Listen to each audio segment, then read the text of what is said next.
கோவிலுக்குலாம் போகாதீங்க, படத்துக்கு போங்க. கோவிலுக்குலாம் போகாதீங்க, படத்துக்கு போங்க. கோவில் போனால் பாவம் பண்ணுறவங்க தான். கோவில் போனால் பாவம் பண்ணுறவங்க தான். நான் பார்க்கக்கூடிய விஷயம் கடவுளுக்கு அப்புறம் சினிமா மட்டும்தான். நிறைய பேர் வீட்டிலே உட்காந்து படங்கள் பார்க்குறீங்க. வீட்டில் உட்காந்து எப்படி படம் பார்க்க முடியும்? வெங்காயம் வட்டிக்கிட்டே படம் பார்ப்பீங்களா? இல்லை புருஷனை திட்டிக்கிட்டே பார்ப்பீங்களா படத்தை?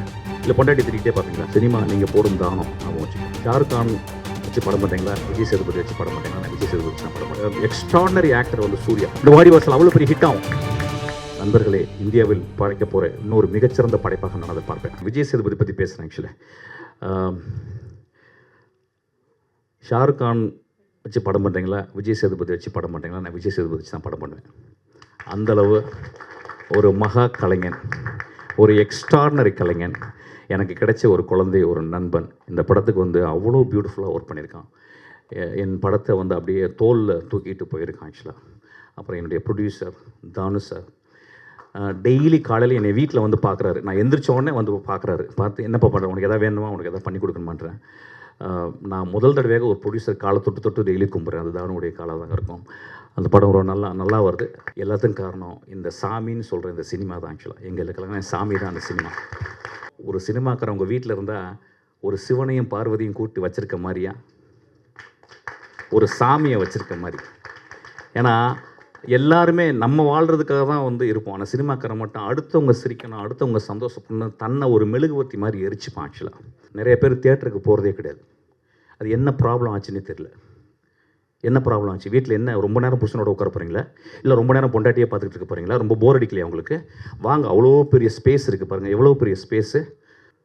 சினிமான்றது வந்து மொழி பேசாமல் இந்த வாயும் இந்த நாக்கும் எதுக்கு? சினிமான்றது நாக்கிலேருந்து வர்றது மட்டும் கிடையாது. சினிமாவிலேருந்து தலையிலேருந்து வருது. சினிமாவிலேருந்து இளையராஜாவுடைய விரல்கள்லேருந்து வருது.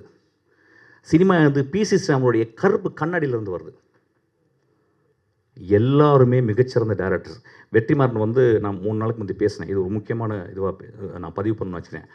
நான் வந்து கேட்டேன், வெற்றி என்ன பண்ணுறீங்க வெற்றி, சரியாக தூங்குறீங்களா அப்படின்னு கேட்குறேன். வெற்றி நானும் ஒன்றா வேலை செஞ்சோம், கதிர்த்து ஒன்றா வேலை செஞ்சேன். என்னுடைய நண்பன், நல்லா படிக்கிற நண்பன். அப்போ நான் சொன்னேன், எப்படி இருக்குது வாடிவாசல், எப்படி வரணுன்னு. ராஜா நல்ல வேலை பேசுனீங்க இந்தங்க அப்படின்னு வாடிவாசலுடைய அந்த நாவல்லேருந்து அவன் திரைப்படமாக போடும் அந்த அந்த அந்த பகுதியை எனக்கு சொன்னான். நண்பர்களே, இந்தியாவில் படைக்க போகிற இன்னொரு மிகச்சிறந்த படைப்பாக நான் அதை பார்ப்பேன். அந்த வாடிவாசல் அவ்வளோ பெரிய ஹிட் ஆகும்.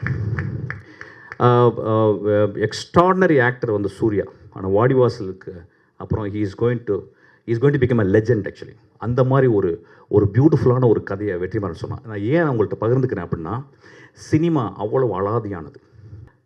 சினிமா நீங்கள் போடும் தானம் ஞாபகம் வச்சுங்க. தானத்தை நிப்பற்றாதீங்க. நிறைய பேர் வீட்டிலே உட்காந்து படங்கள் பார்க்குறீங்க. வீட்டில் உட்காந்து எப்படி படம் பார்க்க முடியும்? வெங்காயம் வட்டிக்கிட்டே படம் பார்ப்பீங்களா? இல்லை புருஷனை திட்டிக்கிட்டே பார்ப்பீங்களா படத்தை? இல்லை பொண்டாட்டி திட்டிக்கிட்டே பார்ப்பீங்களா? சினிமான்றது இங்கேருந்து போகும்போது அழகாக ட்ரெஸ் பண்ணிட்டு பெர்ஃப்யூம் அடிச்சுட்டு இங்கேருந்து ஒரு காரில் போயிட்டு உட்காந்துட்டு குழந்தைங்களோட உட்காந்துட்டு பாப்கார்ன் வாங்கிட்டு பஃப் வாங்கிட்டு உட்காந்துட்டு அப்படி அண்ணாந்து பார்த்தா நிறைய நாதலெல்லாம் வரும். அதெல்லாம் பார்த்துட்டு புருஷன்ட்ட பக்கத்தில் எனக்கு அந்த நகையை வாங்கி கொடுங்கன்னு சொல்லுங்கள், எல்லாம் பண்ணுங்கள். அதுக்கப்புறம் ஒன்று போடுவான் ஒருத்தன். அண்ணாந்து பார்க்கக்கூடிய விஷயம் கடவுளுக்கு அப்புறம் சினிமா மட்டும்தான். நான் என் சினிமாவுக்கு மட்டும் பேசலை, எல்லா சினிமாவுக்கும் பேசுகிறேன். சினிமா பார்க்குறதே நீங்கள் மந்த்லி ஒரு எக்ஸ்பென்ஸ் வந்து ஒரு படம் ஒரு குடும்பத்தில் ஒரு 5 பேர் வீட்டில் போய் பார்க்கலன்னா அது குடும்பமே இல்லைன்னு நான் சொல்லுவேன். கோவிலுக்கெலாம் போகாதீங்க, படத்துக்கு போங்க. சினிமா மட்டும்தான் படைத்தலுக்கு உரியது. அதனால தான் சினிமாக்காரன் கடவுள்னு சொல்லுவாங்க.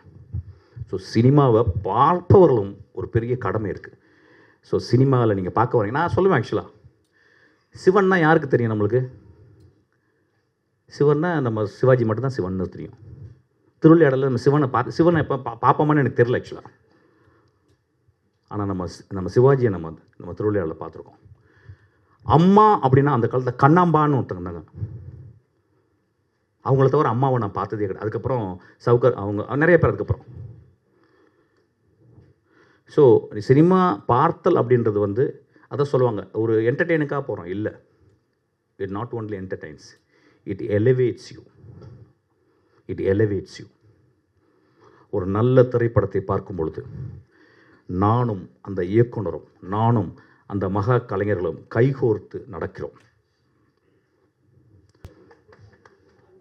கோவில் போனால் பாவம் பண்ணுறவங்க தான். வேணா கோவிலுக்கு போனால் ஈஸியாக சொல்லிடுறேன், சார் நான் அடுத்த பாவம் பண்ண போகிறேன், கொஞ்சம் மன்னிச்சுங்க, பாவம் பண்ணிட்டேன் அதையும் மன்னிச்சுங்க அப்படின்னு சொல்கிறோம். சினிமாவில் அப்படி கிடையாது. போய் சிரிக்க போகிறீங்க, சிரிக்கிறதுக்கு ப்ராக்டிஸ் பண்ணணும், மனம் விட்டு சிரிக்கணும். 1000 பேர் வந்து உட்காந்துருப்பான், பக்கத்தில் யாருனே தெரியாது, அவனை பார்த்து சிரிப்பீங்க, அவன் விசில் அடிப்பான், நீங்கள் விசில் அடிச்சு அவனை கட்டி பிடிப்பீங்க.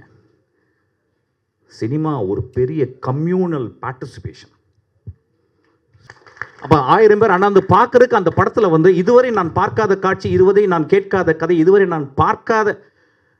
நான் யோசிக்காத விஷயங்களை சினிமாவில் சொல்லணும்னு கேட்குறான்.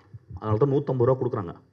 இப்போ ஒன்றும் இல்லை, இப்போ வந்து மஞ்சுமால் பிரதர்ஸ் வந்து இவ்வளோ பெருசாக ஓடுறதுக்கு, மஞ்சுமால் பாய்ஸ் இந்த படம் ஓடுறதுக்கு காரணம் என்ன? ஒரு